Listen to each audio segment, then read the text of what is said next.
Hi, everyone. Julia here, recording this December 14th, 2022, with the lovely Cheryl Bailey back to school us on some amazing stuff. She's excited to be here and has a lot to share.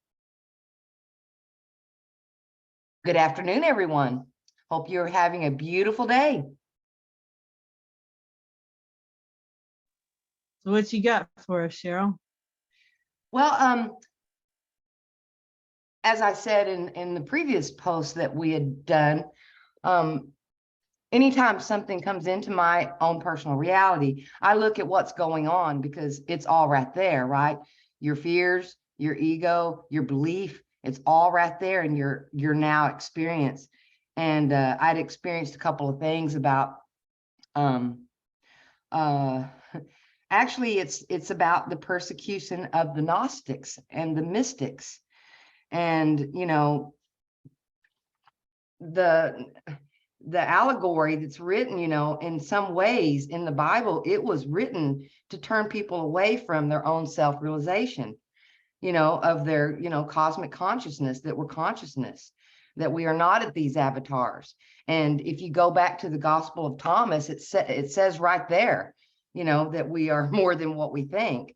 And I think, it was pointing to this fact that we are consciousness, and that, what we're looking out into the world is not actual reality, that the reality is inward.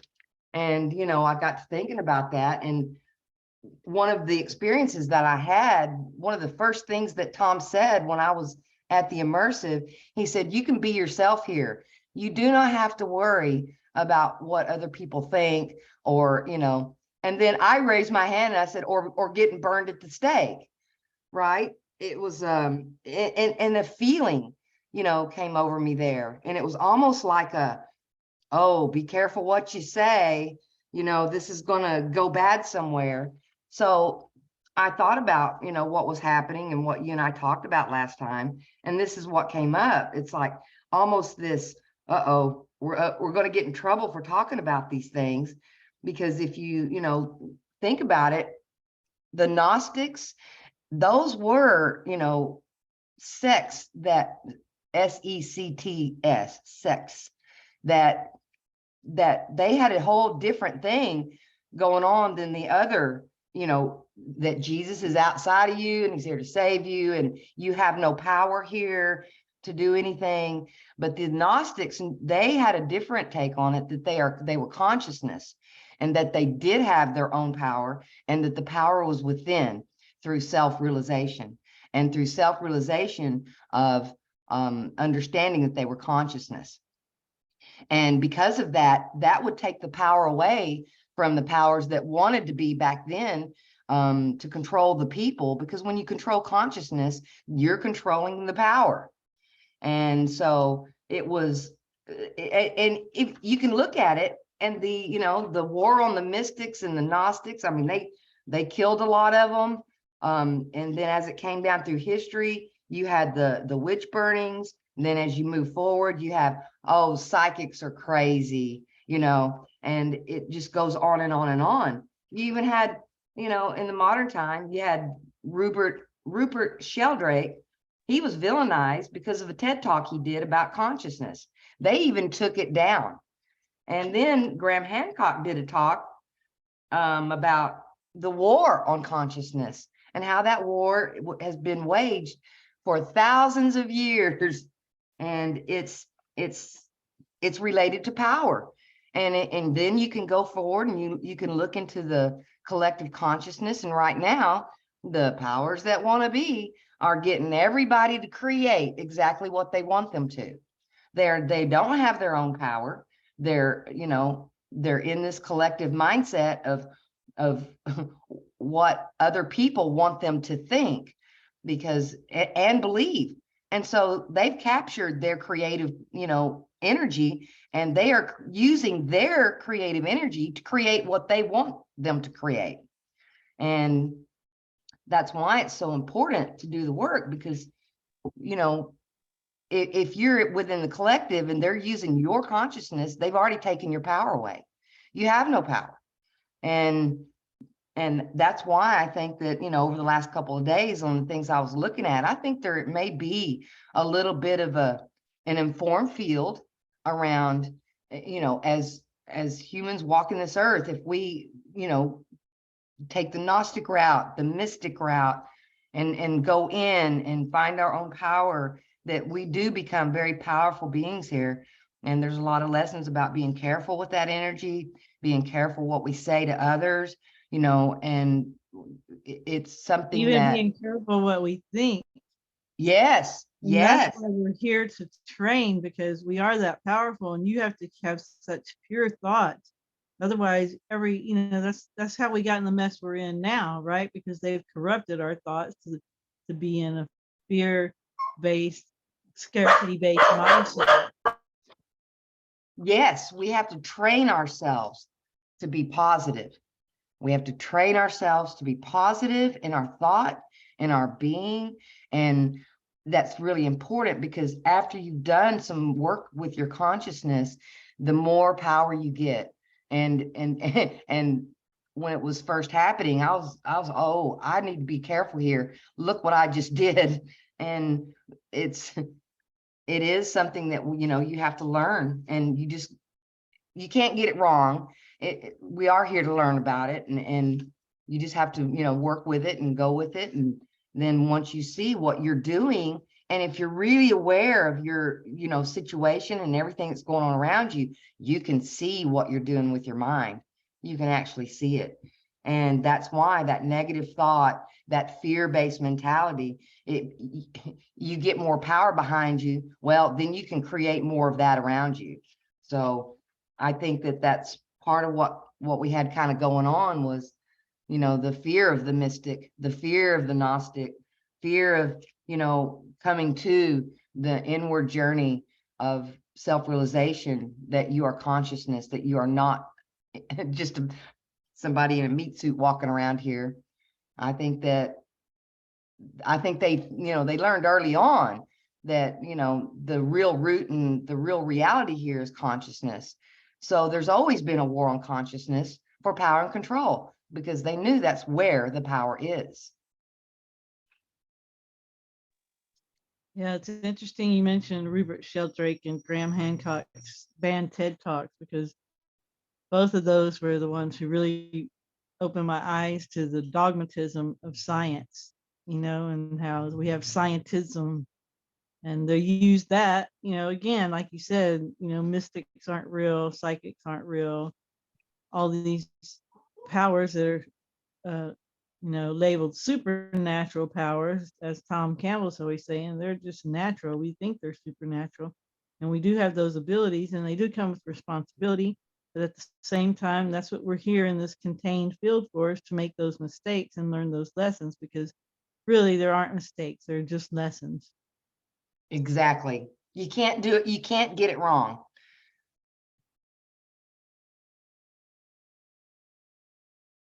Well, that was my talk on that. So yeah, and you said that you also had some tips on how to overcome fear. Yes, that's exactly what I was just thinking. You just read my mind. I think that first I got a couple of notes and letters from people, and they were really excited about, going further into how to work on, this inward journey, and how do you head that way and get started, and how do you actually, work on your fears. And the thing that I learned through Tom's work was the fastest way, the fast track to get you moving in your growth is through dealing with your fear. Your beliefs and your ego, those are a little bit harder to get to, because your ego is there to protect you, and it has a way of getting around, things, and expressing itself, and then kind of telling you, oh, this is all good, when it really isn't. But the best way to get there is through observing your fear. And the way it works is, in your day-to-day experience, when you're moving through your life, every single time you have a negative emotion, It doesn't matter what it's about or what situation you're in or anything. It's about that negative feeling. As soon as you have that negative feeling, you have to step back, and it's a learning process to do that, because you're going to get triggered. That, you know, that fear is getting triggered when then your ego steps in. Oh no, it's okay. You know, this is happening because that other person said or did this, which is not true. You know, we choose, you know, if we're getting upset and mad and then pointing our finger out there, that's just a cover. It's a cover for, you know, some belief you may have that you're inadequate or that you're not good enough, or, you know, some other fear somewhere in there. And so what you have to do is you have to notice those negative feelings. As soon as you feel negative and you feel that urge to point out at somebody and go, well, what do you do that for? And why are you saying that? You know that that's not right, and this and that. Instead of looking forward and going after whatever's happening, you need to take a step back. You know, try to train yourself to go, you know, you want to remove yourself away from that situation that just triggered you, so that you can think, because you need to be able to think in that moment. And when a strong negative emotion comes in, it's a little bit harder to think. So you want to practice and get used to step away from the situation, because it's not what you think. And then I would go to separate myself. I would get a pen and paper and I would start going through it. Why did I just get mad? What is the situation right there? How may that relate to something in my past? Because that's usually where it's coming out of. Did that comment of what they said, did that make me feel inadequate? Is it that? For me, when I first started working on my fears, I had a huge fear of big dogs. I had a big dog bit me when I was in my 20s, and it was a pretty bad bite. Well, from that moment on, I was terrified of big dogs. And it was really interesting, because I would be walking my dog, and out of nowhere would come bounding a huge dog without a leash on it. And it would be running right at me, and I would just leave my body instantly. I would be so scared. And this was happening all the time. And I asked my partner, I said, do you ever see, you know, like big dogs off their leash, like 2-3 times a week? And he said, no, no. And I said, okay, this is mine. It's my fear of big dogs. See, and I was creating that.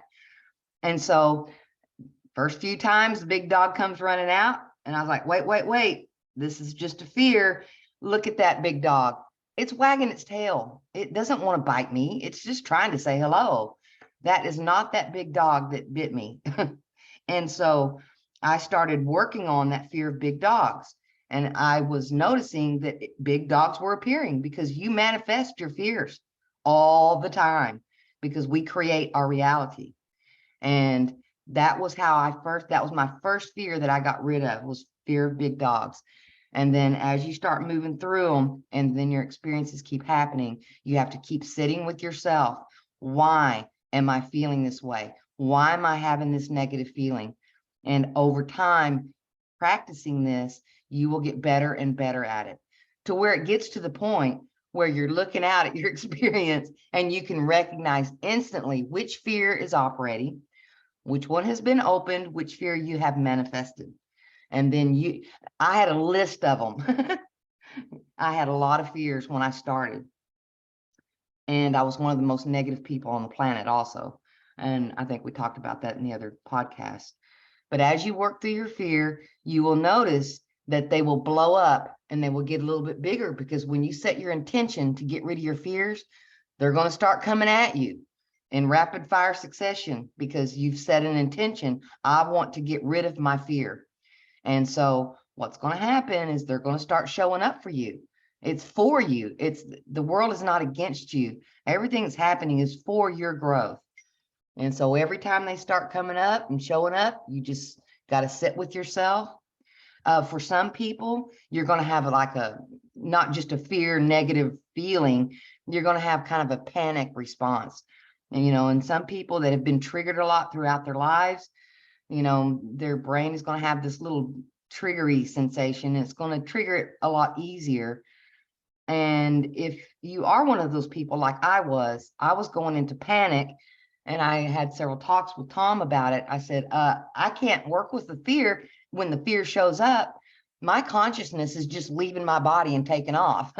So I've got to be in my body. I've got to be able to address it and work with it. And I'm just panicking. And he said a few things around it. But then one day I was in my kitchen and I hear this voice in my head. I don't know if it was me or I was, interacting with the larger system, but it said, get a bracelet and put 4 beads on it. The first bead is stop the panic. You're not in danger. There is not a saber-toothed tiger running out to get you. Look at this. You're not in danger. Nothing bad is happening here. Then the second bead was, and they were all different colored beads. The second bead was yellow, and it was take 3 deep breaths through your nose. And what that does is that gets you out of that panic mode and back into your frontal lobe so you can think about what's happening right then. And then you take 3 breaths and then you say, relax. You've got this. See, and it's telling your brain even further, okay, stand down. There is no saber-toothed tiger. And what I noticed about our fight-flight system, when it gets triggered real hard, it has a hard time turning off on its own. Back in nature, when the system evolved or came to be or was created, I don't know, the saber-toothed tiger would show up, the fear response would kick in, then it would tell your body, run, and that's what saved our life. And that system, if it gets triggered a whole lot, it can become like a hair trigger where it goes off on just about anything that might remotely be scary. And what I found after using this bracelet that I had made was that response and that reaction started becoming less and less. And what you'll do over time is you will go out of fight-flight mode and into rest digest mode. There is 2 modes.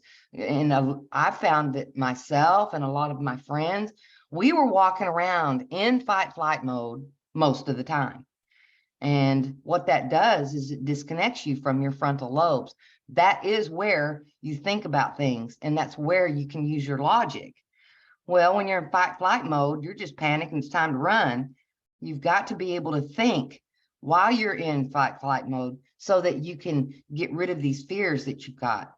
So I had to go a step further because I had a triggery fight-flight system, and I was able to do that using the bracelet that was, stop what you're doing, take some deep breaths.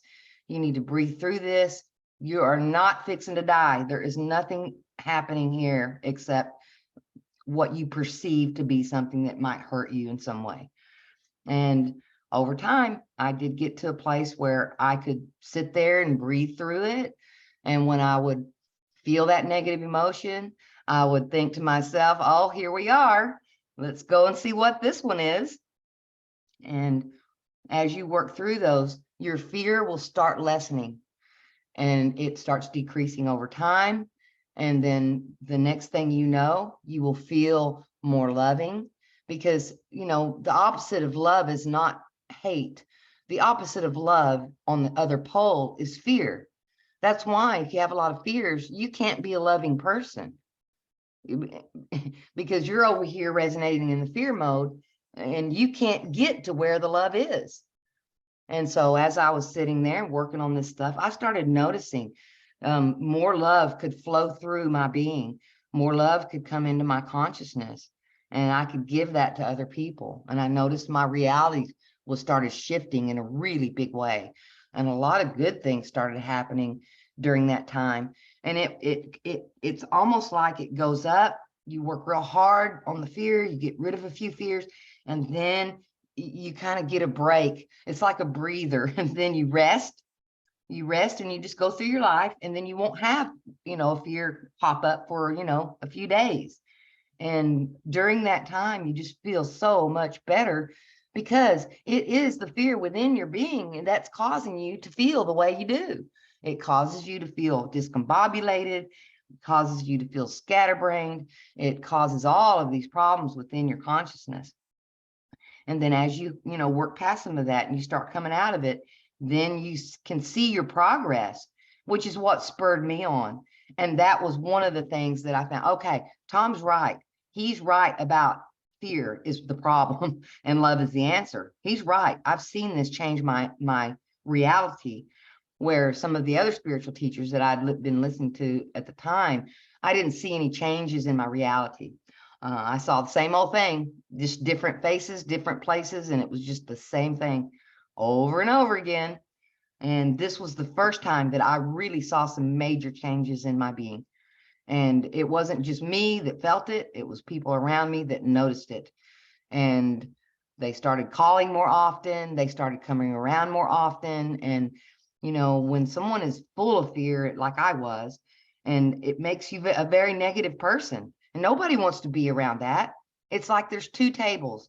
There's one table and there's balloons at it, and they're all colored and pretty and sparkly. And the people that are sitting there are laughing and connected to each other and enjoying each other's company.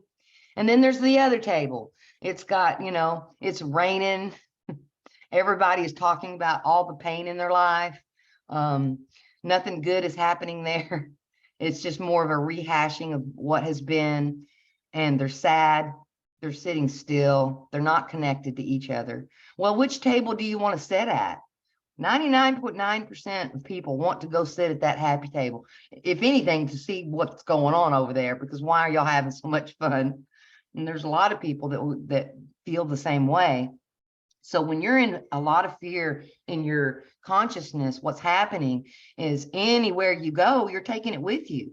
And other people, other consciousnesses who we are connected to can feel that. And that's why some people have all these friends and all these people around them. It's because they're positive.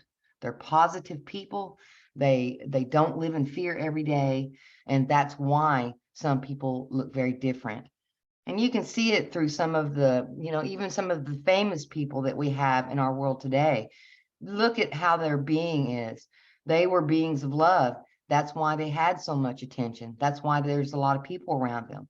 But during their lifetimes, they figured out, how to get rid of fear. And it is, I think, true. Once you get rid of these fears, you have evolved your consciousness. You are not there anymore. And you get to continue on with your progress without fear and without doubt. And it changes everything. And the people that have done the work and got to the other side of it, then those people, once they get to the love side, they get out of fear, they tend to come in and start helping others who are, trying to get themselves out of it. And then those people are just drawn to you, and you just keep working with it. And you think, oh gosh, don't ask me any questions because I don't want to, all I can say is what I went through in this process, what worked for me and what didn't work for me. I can't tell anybody else how to do it, but I can point in the directions, and, I can tell you about all the ditches that I fell into, and, and took a minute to get back out of the ditch and back on the road again. And it wasn't a defeat. It was just another lesson. I still had to keep working on it to get out of that fear. I'd lived my whole life in fear. I was, 50 years old. I'd been living in fear that whole time. So there's some deep ruts in my consciousness that was, fear-based. And so I had to really work hard to pull myself out of there. And then as you work through, start getting, further along with these fears, you just keep working on them, and they're going to go deeper. And then you're going to get into what's called core fears. And those are the fears, and I think these are more along the lines of instinctual fears that we all have, because we are a social, our avatars were humans. We are a social group animal meant to cooperate and work together. And if we lose our caregiver and we lose our tribe, we lose that, I think it creates a fear within us, because we need our tribe. We need our tribe to thrive. And we need all those people around us, because the only way that we can get better is through the interactions that we have with others. And that's why being isolated is so devastating for us, because you are literally stuck. You can't get anywhere. You have to get out there and interact with other people to see yourself and see where you are. It's part of the mechanism that tells you, well, this is where you are. Our close relationships are where the rubber meets the road, because they're going to reflect you right back to you. And I'm sorry, my family, every morning they get on there and they all say, good morning, I love you. And they're doing that right now. Anyway, what I was talking about was how, where was I? I got distracted. Yeah, you were just talking about finding that core fear, and fear is such a vibrational thing, like you said, and people feel it and they absorb it. And this, and when your reality changes because you've, applied some new technique or principles or whatever outlooks, that's when you know that it's effective, and that's great. And this is the perfect complement for what I'm always talking about on my channel, Language Lessons of the Heart, which is very simple 4 processes way to go in and find those judgments like I'm not good enough, release it, replace it with 6 positive judgments about yourself, and then just go on with life. And it's such a simple little thing, but it's one of those things that's got the ritual set in the template of the simulacrum or whatever you want to call it. So when you go through that process, it really works. And then your process for losing fear, that combination of those two, wow, that's, yeah, just wonderful. Yeah, that's super powerful. So if you put those two together, you're really going to get somewhere quickly.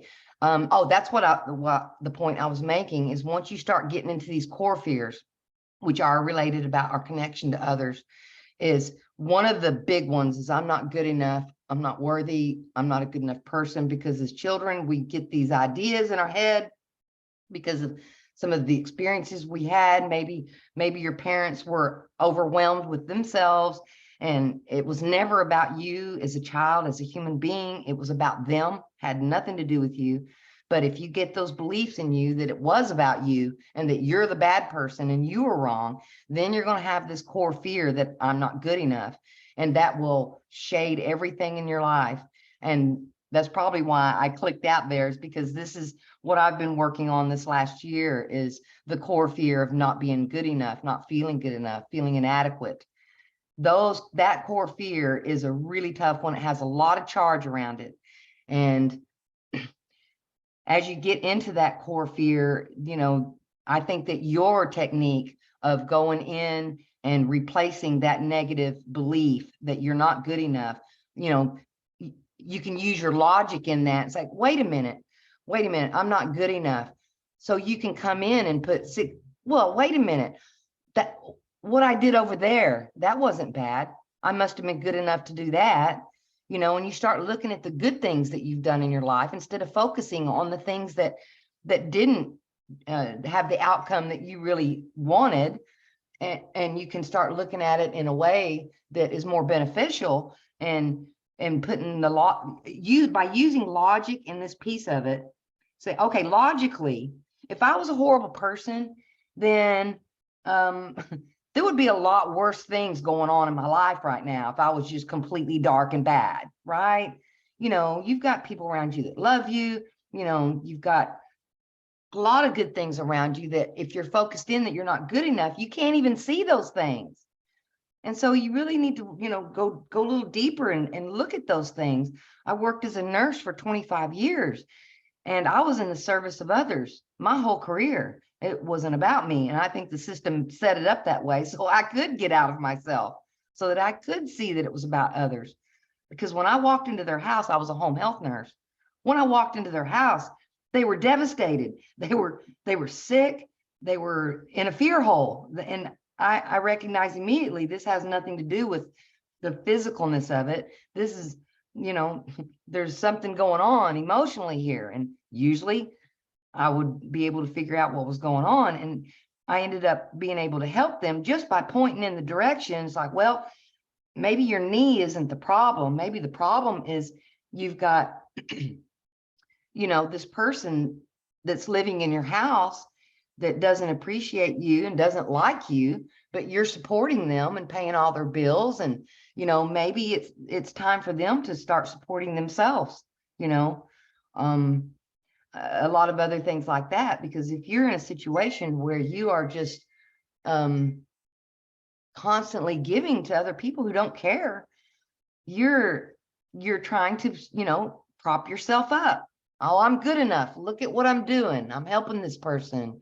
And over all those years of just being in the service of others, there was so many circumstances where I had choices in that circumstance. Am I going to do this, which is in service of me? You know, maybe I didn't feel like dealing with that right then, right? Maybe I wanted to go fishing that day.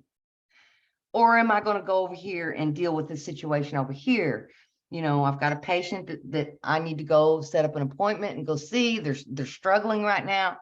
And over just, you know, all of that work that I did, I could look back and see where the people did get better because of what I was doing. So it can't be that I'm a horrible person if I was out in the world helping people. No, I'm not a horrible person. I just have too much fear that I need to get rid of. And it's not about, you know, you don't want to get your ego in there. Oh, look how great I am.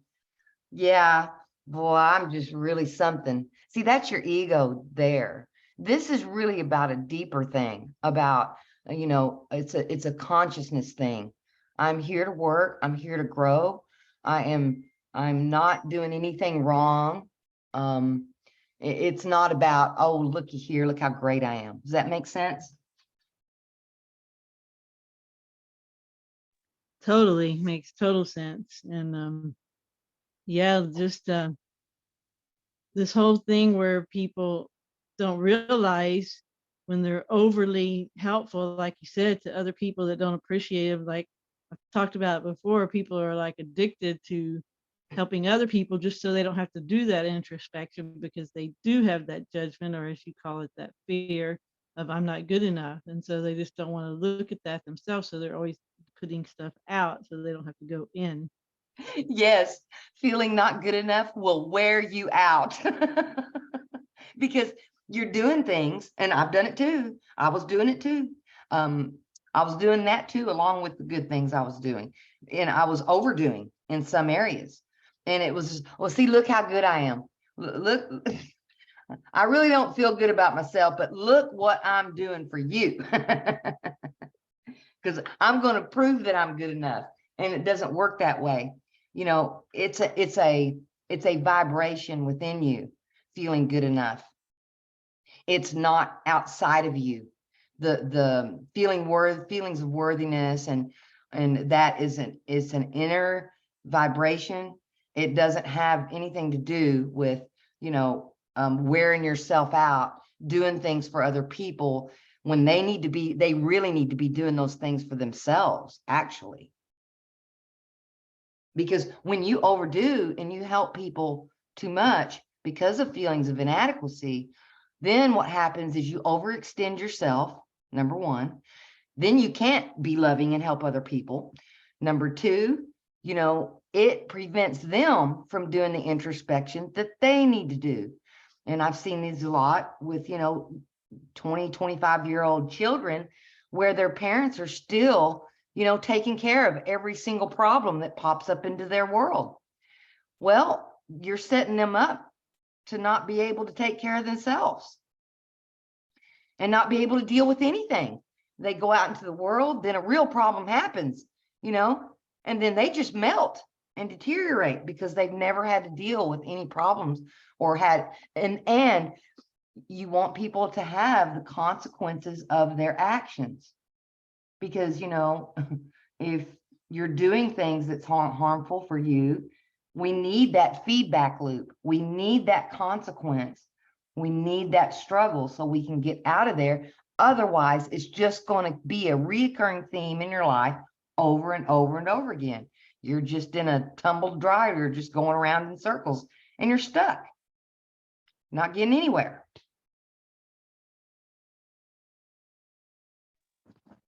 Yep, 100%. And such good advice, and such, this should make a lot of people start looking at themselves, if they're honest, and seeing if any of these things are true in their life. And I said earlier today, a lot of people hear about this kind of thing, like your technique for losing fear and language lessons of the heart, and they're like, oh yeah, that sounds good. And they might even look into it a little further, but then they stop. They don't actually go through it.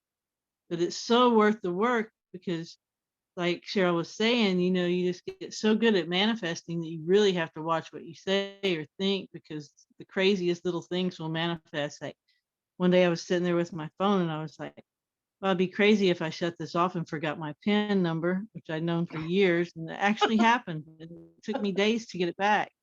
Just little silly things like that will actually manifest. You're just at that frequency, and the system, whatever this system is, that's how it works, and it responds to that. And we totally 100% create this reality, and the reason it's in the mess it's in is because they've tricked us all into coming from fear and that whole scarcity. There's not enough, so people get real, they just want to hoard what they do have and not, share, and just, there's so much. If you just look around, there's enough for everyone, way more than enough. Well, we can manifest it, so there's always enough. Yes, that scarcity model has been used for so very long. And when you think you don't have enough, well, you're not going to have enough. And I had that one too, where I created things that I didn't want. And, it just comes from, well, what if this happens? And then the next thing, but see, that's coming out of fear too, right? What if this happens? Then it does. And then you're like, oh man, did I do that? And then next thing you created something you didn't want.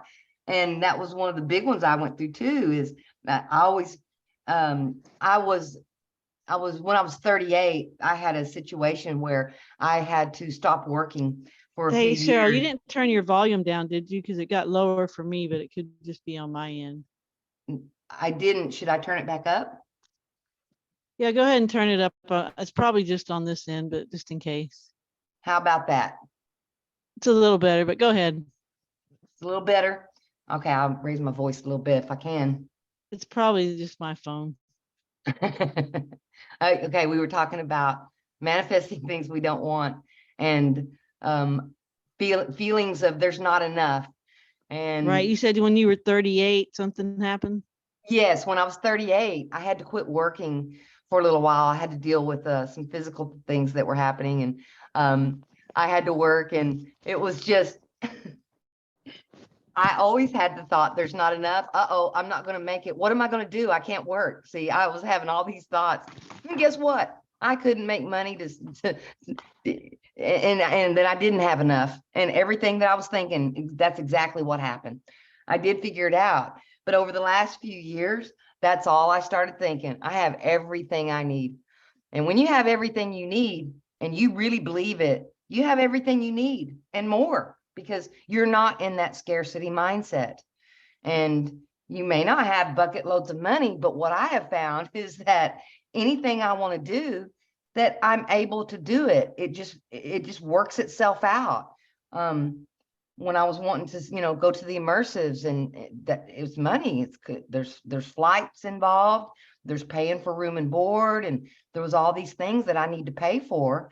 Well, I'm on a fixed income, but I still have enough, no matter what income I'm on, because it just comes when I need it.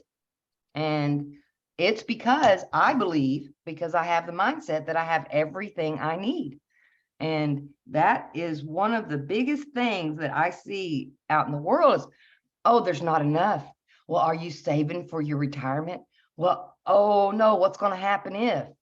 And I'm looking at that and I'm thinking to myself, like, ooh, that's that's not going to be fun, because I've seen it. And you're absolutely right. The scarcity model, there's not enough.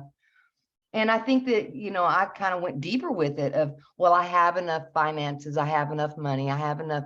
I just went all the way in. I have everything I need. I even put it up on my wall, and I kept saying that and kept saying it until I finally believed it.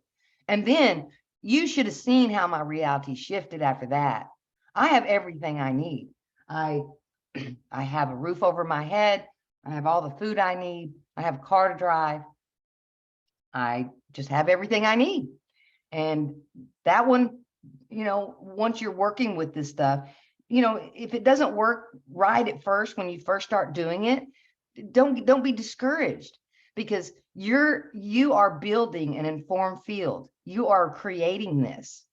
It's the creative part of your consciousness.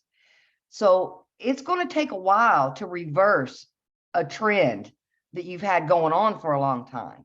You've got the vibration of scarcity. Well, it's going to take a minute to get out of that vibration and dissipate it. You've got to dissipate it by bringing in the better belief that you have everything you need, because that's a vibration too. So don't expect this to do this thing overnight. That's the thing about it, that was one of the things that really helped me with Jason's work. It was profound, and it just exploded my brain of, it's really not the law of attraction, it's the law of reflection. And my brain just How went, how did you discover Jason's work? how did I find Jason? 'Cause I used to post links to archaics on Tom Campbell's comments, because I was like, here's a twist on simulation theory. I really don't remember how I found Jason. I found Jason before he really started blowing up. He only had like 3,000 subscribers or so. And I was just sitting back listening. I think it was just a video that rolled across YouTube because of the things I'm interested in, consciousness and things like that. I'm pretty sure that he just rolled it in on my, oh no, I know how I found Jason. I'm pretty sure that I knew him. I can kind of sense things, and I know I found Tom Campbell, he just showed up. Right. I feel like I knew Jason too. As soon as I heard his voice, I had to look at him, and yeah, totally feel the same way with him. Yeah, he seemed. So whatever, Jason haters. What? Said, so whatever, Jason haters. Well, and if you think about it, the Jason haters, and here's what I've seen too, even with our very evolved souls like Jason, they too come in with issues and things to work through too. Because if you're not working, you're not evolving. Does that make sense? And so these things that Jason has in front of him right now, that is helping him to work. It's going to help him in the long run, because the big thing that I see going on is, this is another thing that, I had to work through, was not caring what other people think. That's not about you. What other people think is about them, has nothing to do with you. That's just their opinion. And if someone is going to come on your channel and judge you based on something that happened when you were something that happened 30 years ago, when you were a young, disturbed young man, which he was, because he was brainwashed by the Christian system. And when you've got that coming at you, well, it's almost like getting rid of that, and that's what Jason does. He's like, I don't care what they think. And it's strengthening within him that what they say about me or what they do, it has nothing to do with Jason. That has to do with who they are on the inside. They have fear, they're judging, because if you look at someone and they made one mistake when they were 17 years old and then corrected that and never did anything like that ever again in their life, well, you're just being judgmental. We all make mistakes here. No one here is perfect. Yeah, the mistake was a pretty big one, but he's paid his debt to society. He never, ever did anything like that again. He learned from it, and now he's moved on. So if someone is out there judging Jason, what's really going on is they feel bad about themselves and who they are. Because remember, it's just a reflection of you. Right? Yep. And, you know, the incidence of date rape is way higher than is reported. So a lot of these people judging Jason might have even done something like that because Exactly. It's no, resonating with something within most them. women I know have been through that, including myself, you know. So Oh yeah, we've all been through it. We, I think because our cultures and everything is just so upended right now, I think there's a lot of deviations happening in, males and females. Tom and I go into talks about that. We did a talk called Primal Man, Primal Woman, and he goes into talking about these issues that we're having in our culture and why we're having them. And yeah, what's happening is bad. But, it always goes back to, well, you wonder, who is that consciousness? What do they have within them? What if they were here a few lifetimes ago doing the same darn thing? Right? I think that everything is a reflection. I think that if we have a fear of men, I think that that's going to bring some scary men to you. Does that make sense? I'm not saying it's all the women's fault that everything that happens to you. It's just the way this simulation works, in that if you have a fear around something and you think about something, well, you're bringing that thing right to you, because this is a creative simulation. We create our reality. And yes, it's bad, but if you think about it, it is one way to teach you to not do that, right? Not think about being hurt by someone. I recently had a friend, and we went to California for a visit, and we were in this place, and we were sitting there and we're looking around, and it wasn't in a bad part of town, but some people were walking by and they had a look like they were kind of up to no good, and I was like, oh, what are they doing? And then she looked over at me and she said, well, aren't you scared, of the people that had just walked by? And I looked at her and I said, no, why would I be scared? I'm in a public place. I don't think anything bad's going to happen to me. And she just went, huh? Then she called me several weeks later and she said, I've been scared of that forever. And that's probably why they were there. I said, yep, well, that's why I always end almost all of my videos saying, focus on what you want, not on what you don't want, because yes, you yes, manifest your thoughts. And especially if you're worried about something or scared, that puts a lot of energy into it. So that makes it even more likely to manifest. yes. And it makes it even more likely to manifest. So when you're thinking about others and the horrible deeds that humans can do, and when you think about things around that, the best way to approach it is to think about, people are inherently good. If they are not, manifesting that in their world, it's because they're covered up in fear, ego, and beliefs. And they are just way off track, and they're going to hurt. That's going to hurt. Instead, you think, I believe in the good in people. I believe that the people that are going to be around me are going to, be a higher quality consciousness. And as you raise your quality of consciousness, that's exactly what happens. And until you do that, if you're still in fear, ego, and beliefs, you're going to manifest that around you in other people. Not that you're manifesting, their stuff. You're just bringing them. Your vibrations are in resonance. You don't want your vibration in resonance with people who attack other people. You don't want that resonance. Right. And that's a really good point, because a lot of people want to be surrounded by really good people, but they haven't changed their frequency. So when they get around really good people, they're in dissonance as opposed to resonance with them. And so then they're not comfortable, because you have to get your frequency at the right place to be able to do that. And then you will draw those people and you'll be comfortable around them. Yes, exactly. I did notice that exact thing. When I first met Tom, I hadn't done any fear work when I first met Tom 6 years ago. And I felt like a guilty slob when I got around him. His vibration was so intense. Oh, and that's one thing that, until you've been in the room with Tom Campbell, or you've been in a podcast situation where you're talking to him, it's super difficult to maintain your focus because his vibration is so powerful.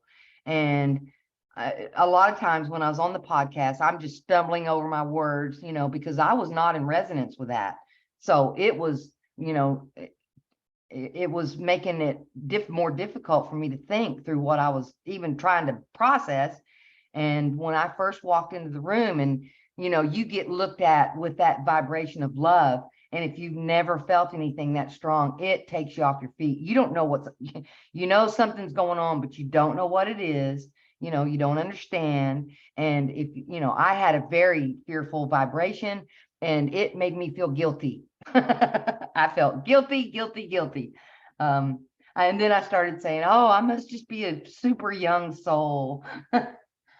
And then I even said that to Tom. I think I'm a baby soul, Tom. I don't know what's going on here. And he just laughed at me. He said, once you get rid of some of that fear, you'll be able to see more clearly what's going on. And yes, that's absolutely true. It's about the resonance and what vibration you've got going on in your consciousness. And we have every ability to change that in this realm for ourselves. And once you fix, because you can't fix anybody else, you can only fix you. It's an inside job. It's always been that way. And there's no getting around it. There's no other way. I have been a seeker for 30 years and I was trying to get to the correct information, but because of the war on consciousness, the taking out of the Gnostics, it's very difficult to find the correct information. Well, I found it to be. Maybe it just wasn't time for me to find it. I'm not sure. But I did notice that, and one of the first people that I found that really helped me was Joseph Campbell. I went and read all of his works, and he talks about the hero's journey. It's an inward journey. It's the evolution of your consciousness. And then as I tried to learn more and more about it, it was difficult to come to the information. So I just had to keep working on it.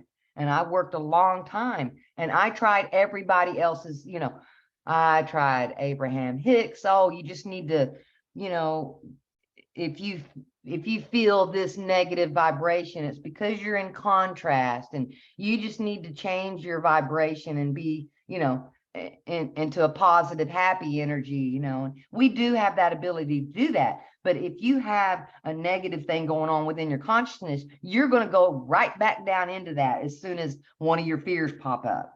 And then she would call, oh, that's just contrast, and you need to get, and I went, nah. Well, I feel like I'm in a bipolar thing here. I'm happy for a few days and something happens and I'm miserable. I felt this is some kind of bipolar trap. So I was looking at all the different philosophies. I was looking at all different, mystics and what they wrote, what they said. And I was looking for the right information because I was ready to evolve. I was ready. And I wanted to feel better because I was a miserable human being. And it was because of me and because of my fear and what I had going on. And I just kept looking and looking. And then when I found Tom's work and I started reading his work, and he says, it's about you and your fear, and this is your problem, And when I started, using his techniques, and then they actually started working for the first time, I went, aha, that was been the problem. Because it's not about, oh, if you have a negative feeling, you just need to get yourself out of it and get happy again. No, you need to figure out why you're having the negative feeling. And so I was thinking, well, maybe that was the deal with Abraham Hicks and the law of attraction. She would run up on one of her fears and it's, oh, that's just contrast. I'm not going there, right? I'm not dealing with that because it doesn't feel good. Those things we manifest out of fear feel terrible. And I think it feels terrible for a reason, get you to figure it out, doesn't feel good, it makes you miserable. And I think that, Abraham Hicks would hit a fear and go, oh, that's just contrast. I need to go get myself in a better mood. But then when I found Tom Campbell's work, it's like, nope, this is the law. And Jason, nope, this is the law of reflection. And that bad vibe is there for a reason because you are it. You are that vibration. It's within you, is you, are you. And until you work with that, you're going to keep having that over and over again. And I think that my journey through my, spiritual work, it was hard earned. and the work that I went through, and I looked at all of it. I studied it for years. And then when I came to, oh, I'm doing this is my fault. And then that's what gave me the courage, to stand up and do something about it. Because, at the end of the day, once you figure out that you're causing it, you're the problem, then it's all up to you and you get to fix it. That's what kept spurring me on. It's like, yeah, it doesn't matter how I got here. My consciousness is in a mess. But I have the tools to get myself out of it. And that's why I was just determined. And the other reason I was just determined, I could see the pain on the faces around me because of the things I would say, the things I would do out of my own fear and my own problems. I could see the pain that I was causing in people that I loved, people like my family. It got so bad, I didn't speak to my family for 10 years. When I met Tom, I hadn't seen my own mother in 10 years. And it was very, very sad and hurtful and painful. And that was one of the things that I think spurred me on to get better and to work on myself. And I think that it's just a journey that we all are striving for. And when we get into our fears, it's painful, and we see the pain in other people's faces. And what I think makes it even more painful, if you think there's nothing you can do about that, well, this is just the way I am, that makes it even more painful. Then you start trying to, well, you should accept me just the way I am. Right? Right. And I like how you said it doesn't matter how you got there, because so many people want to play victim, right? Yeah. Oh, well, the reason I'm like this is because all these things happened to me. But, you have to shake that off. And when you really get healed, you can look back on all those horrible things that happened to you without really any emotion. You can look back on them very objectively and just see them for what they were and the lessons you learned from them, which, you learn so much more through adversity than you do easy street, right? Well, yeah, that's going to get your attention because it hurts. It does hurt. I mean, it's not funny, but it does hurt, but it gets your attention. And that adversity that you went through, if you really look deeply into that, you can see some of those things happen because the quality of your consciousness. We come in with a certain quality of consciousness. It's where we left off. And then as you grow and evolve here, then you're going to go out with the quality of consciousness that you evolved to while you were in your life sim. So you came in with a certain quality, so that was going to resonate to you, certain things. And I mean, this was really interesting that I saw was, I did look back at a few of my past lives. And one of the themes that I saw in there is that I had difficulties in my relationship with my mother. Well, isn't that ironic that I had difficulties with my relationship with my mother in this life too? So that was 3 lives, difficulties with my mother, and it was all around, the lack of understanding that, your mother is a human being too. They're going to make mistakes because they're on their own path and their own journey too. And when you see what all they got going on, it's like, wow, that must have been hard. You had all that going on, plus you had these 4 children that you needed to take care of too. So I was really able to be able to see that with more compassion and care and instead of judgment. And, oh, if you would have just treated me nice, I would have had a much easier time in life. No, I wouldn't have, because I was who I was. My consciousness was where it was at. I wasn't going to have an easier time until I worked through that and got rid of those fears around, I think there are fears that around the mother that can get there. Because what if something happens? And if the mom is super stressed, well, she's not going to be just super happy and loving to you. She's stressed and she's miserable. Well, that means that I have that in me too. So I need to get rid of that and work on it and And as I started working on it, and then when I went back into my family, no matter what had happened, my mother walked up to me and gave me the biggest hug I'd ever had. She had missed me. You know, we talked on the phone many, many times, and I was able to get a deeper understanding of what kind of happened there, and what her perspective was on the situation, where I was at. And then we talked, and I would told her how I felt about certain things. And then she said, oh my God, I didn't know you feel that way, and it was just one of those moments of, oh my God, we were doing this to each other. And oh my God, that's not really what was happening there. And oh my God, I think for the first time, I was able to really connect to my mother, and in a deep way that I never had been able to before. Because if I came in with kind of an anger towards mothers, right? Well, I'm not going to be the best kid in the world. I'm going to point out everything she's doing that I don't like. Right? So there was times I wasn't very nice to her either, but I was doing it. And I'm not saying it was all my fault. I'm saying it was both of our faults. We were both doing it. And I don't know if she was the same mother that was in my life, the ones that I did look at, could have been, I don't know. But I do know that there was problems there on both of those earlier lives I had, and on this one too. I said, that's no coincidence. And I don't think that looking, at our past lives is going to really help with, like getting rid of the fears. But what it did for me is it pointed me into some directions. I went, yeah, that vibe is familiar. Yeah, oh yeah. And you can kind of see the things you were working on before the life you're currently in. But when you're doing your fear work and you're doing this work, you really want to focus on this life and where you're at now, because that's where all the changes can be made. You can't make any changes from a past life. Like, you can't go back to a past life and redo those. You can redo the scenarios in your head and do them differently, and then go back and see how that all comes out, which that also helps.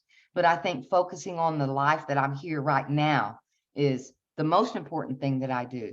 Now, I'm be real honest. I think it's super interesting looking at past lives and seeing who other people were in their past lives, and seeing that I'm meeting up with my old friends I've had for a long time, and that these random people, so-called random people that I meet, are not just so-called random people. I know them, and I can feel it when I do meet them. I think that all of that is super interesting, and it is super fun. For me, when I meet someone I've known before, it is like, hallelujah, glory be. Oh, I've missed you so. Thank goodness you're here. And actually, you are one of those people for me too. I don't know how or where, but our first talk, oh, hello. Our first talk, I noticed a resonance, and I was like, okay, we've worked together before. I don't know where, how, or I just felt like you were already somebody that I already knew, and it was super easy to talk with you. And then as time went on, I went, wow, this could be a great collaboration, because you and I can come at it. We come at it from two little different perspectives, but we can bring information in that can really help people that are just getting started on this work. And we can be encouraging and helpful. And that's what Tom did for me. He did not do the work for me. I did all the hard work. I am the one that suffered through that work. I did it. What he did was he was encouraging. He was, positive. He was loving, and he was encouraging. That's what Tom did for me. And that's what I would love to do for other people, is just give that back, because I felt so blessed and so lucky to have that in my life, to be able to get myself out of where I was. I was in hell. I was in hell, and a hell that I had made myself. And without the assistance of my friends, whether they were friends from a long ago or whatever, I would have not been able to do it by myself, because we can't do this by ourselves. We have to have assistance from others. And that's why I want to be in service of others, to help them in any way that I can. I'm not perfect. I'm still doing fear work. They still pop up.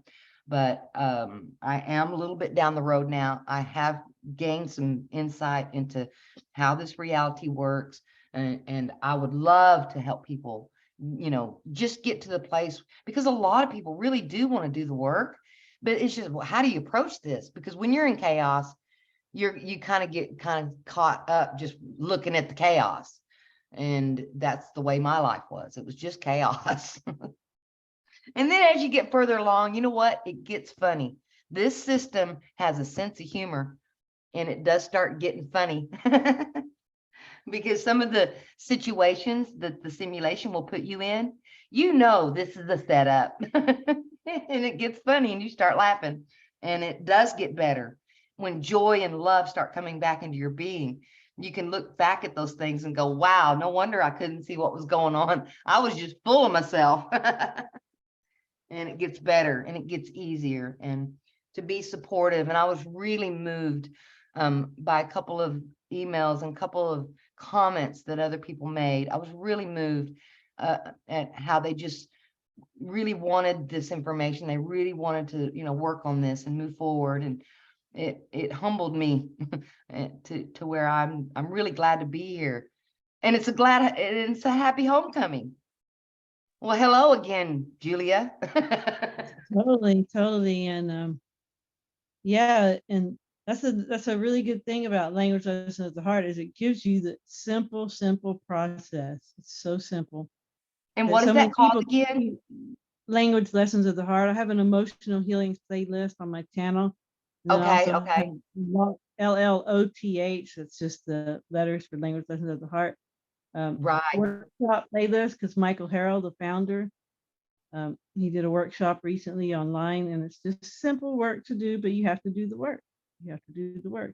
And then that plus your way to lose fear. Oh my gosh, you just really put the icing on the cake with that one. And you'll see when you look at language lessons of the heart what I mean. It's just the perfect compliment. And it's so Right. The funny. language of I'm sorry, go ahead. Go ahead. The language of the heart piece that you have, see, we've got two pieces of the puzzle that we can put together. The language of the heart piece is to help you once you start getting down to those core fears about I'm not good enough and all that stuff, and it helps you logically step yourself out of that. And the piece that I bring in is how you work with your fear in your day-to-day life, in the moment, because that's where all your power is, in the moment. But So you can many also, people have that issue. Yeah, so many people. yes, I hear that all the time. They're trying to work through the loss process, language lessons of the heart, and they come up against fear. That's what I hear all the time. So this is just, like I said, just the perfect compliment. Another thing that's funny, talking about sense of humor, you called me Ashley instead of Julia. And it's because I think you read my mind, because I've been trying to contact this guy named Ashley, my housemate's friend, so I can locate my housemate who has my car.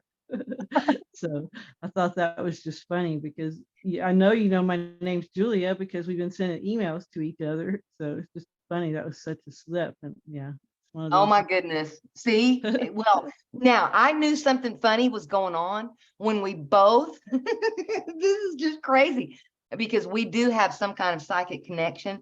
We both at the same exact time went to each other's channel and asked each other, hey, let's do a podcast at the same time.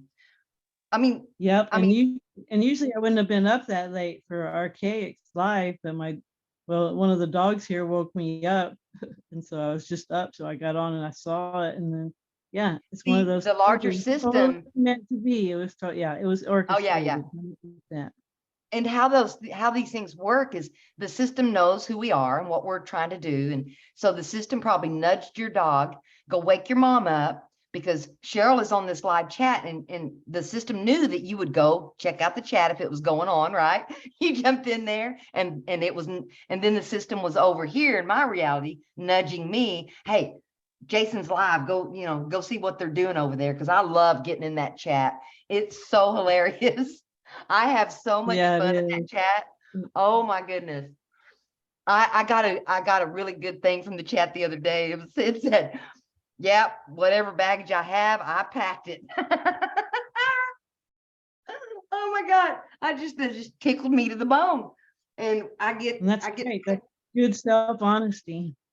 Yes, it's just totally honest.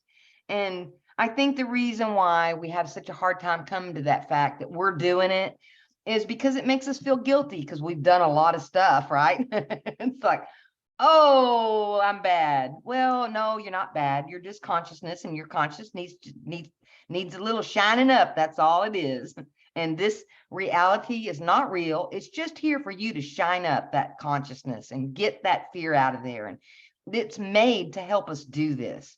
You can't do it wrong, because even if you choose not to do the work, well, you're going to keep on going, and you're going to get into a lot more pain because there's going to be a lot more chaos until you do. So eventually you will. It just depends on when you get tired of it. When you get tired of being miserable, that's sick and tired of being sick and tired. Well, I got tired of it. So I was, I was willing to go, do cartwheels down the road for 5 years to be able to get out of it, because I was so uncomfortable and I was miserable. And I didn't like my life, and it was bad. And because I had so many things and so many things happen, well, I finally got ready. I had a lot of things happen in my life. I found when I was 38, I was driving down the road and my fingers turned purple. And I said, oh, that's not good, because I was a nurse. I knew that wasn't good. And I drove straight to the hospital. I said, we need to check, make sure I'm not having a heart attack here.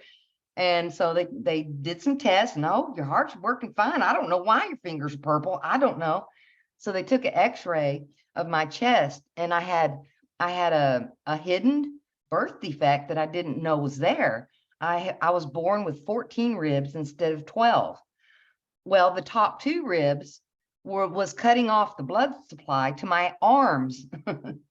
And I went, uh-oh, that's not good. This isn't going to work, because you need circulation to your fingers. And that was why I had to stop working for a long time. And I lost everything. I lost everything I'd worked on and built up to that point. But because I was so negative, well, and I didn't have enough, right? Well, of course, you're not going to have enough. But it was those experiences of going through that. I had to have 2 surgeries to get those ribs out of there. They were in the way, and it was bad. And so I got to just sit there and think about my life and think about who I was. And it wasn't pretty. But I finally got tired of being sick and tired. And that's what finally moved me on to get out of there. And once you start getting out of there, it's such a freeing, and it's such a love field experience, because people react to you different. They come up and the hugs are different. You can feel that they just love you, and then you're loving them, because love is something you give, not get. But when you give love, it's a reflection. It's going to circle back and come right back to you. And once all that started coming back, because people didn't love me a lot when I was going through all those, I had to go through 2 surgeries, and I had to do all that by myself, because I was just nobody wanted to be around me. I was too negative. They didn't want to sit at my unhappy table with all the rain clouds. So it just will get you to the point where, you're sick and tired of being sick and tired. And it's meant to do that so that you can get yourself out of there, because you're going to feel so much better. All you're facing, it's something that's not even real. The fear is something you've got constructed in your consciousness. It's not even real. It's a belief you have. Well, oh, big dogs are scary. No, not all big dogs are scary. Only some of them are. All of them are not. The majority of them are big, fluffy, happy love things. They're not all going to bite you. And so when you shift your awareness and you start doing the work, you get out of that living hell you've been living in your whole life. And it's the only way to get out of that. It's the only way out. You gotta pull yourself up by your bootstrings and do it yourself. It's an inside job. But then once you do, like Julie just said, once you get there, things start getting kind of funny. And the things that start coming at you just makes you giggle, instead of the things coming at you making you feel, oh my God, look what I did now. Oh my God, why is all these bad things happening to me? What did I ever do to deserve this? It's all of it. But yeah, when Totally. What I try to encourage people to do is to do this work before they're sick and tired of being sick and tired. If you have any kind of fear, or if you're not content most of the time, or if you get triggered really easy by whatever, go ahead and yeah, do the work now and enjoy most of your life instead of waiting until you're 50 or 60 or whatever to do it. Do it early, and then you won't have children that are damaged, because until you do this work and you live from that fear, you're that's going to come off on any kids you have or whatever. It's going to spread around. So it would change the world if people would do their emotional healing work before and lose their fear before they had children. it would be great if that happened. And Tom said something about that. He said, well, at this stage in the game, we're kind of like kindergartners, and for humans, it just kind of takes a lot of pain to get them to move anywhere. I said, oh, yeah, that was me. It took a lot of pain to get me to move out of where I was.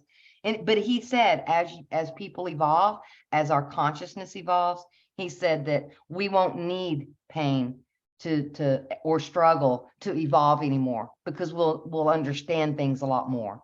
Because right now, if you look, people are just now waking up to the fact that we're not these bodies, that we're really consciousness, and that we can do things like you and I just did the other day, how we totally psychically linked up, and that's how these podcasts come about, because our consciousnesses and our informed field Yeah, linked because up. Jason has 2,000 people in his chat too. So for us to even notice each other in there. Yeah, we're swimming around in there with 2,000 people in there, and I don't even know how we linked up. It would be fun to go back and look at when we made the connection, but I think I know what video it was on the last one, right? Yeah, it was on the last live, and you were talking about being on Alpha Vedic, and that's really cool. And then I was like, Cheryl Bailey, I think that's the one that's been on Tom Campbell. And so I looked on your YouTube channel, and I was like, yeah, that's her. It was just serendipity, wasn't it? It was just meant to be. Yeah, And and it I was had been following you since the first time you were with Tom Campbell at the first what do they call it? Immersives.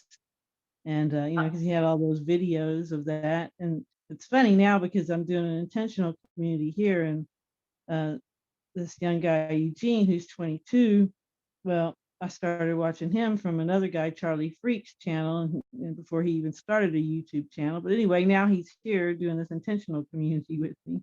So it's just amazing how we find all these people. In fact, it's another person that I met on the YouTube chat as to why I'm where I'm at today in this place. So yeah, YouTube has a lot of benevolence to it. I know a lot of people don't like YouTube, but it's been great to me so far. And I've learned way more from YouTube than I ever did in college, that's for sure. oh, me too. And the thing about it is, YouTube, it can be used as a bad tool, but it can also be used for a good tool. And it can link people up, link consciousnesses up. Because when you link up consciousnesses, what happens is it becomes more powerful. And it's that thing, two heads are better than one. Well, when you've got more focused intent with more consciousness, well, that's where you get more power. And that's Yeah, to why modify future probability, right? yes, you have more power to do different things.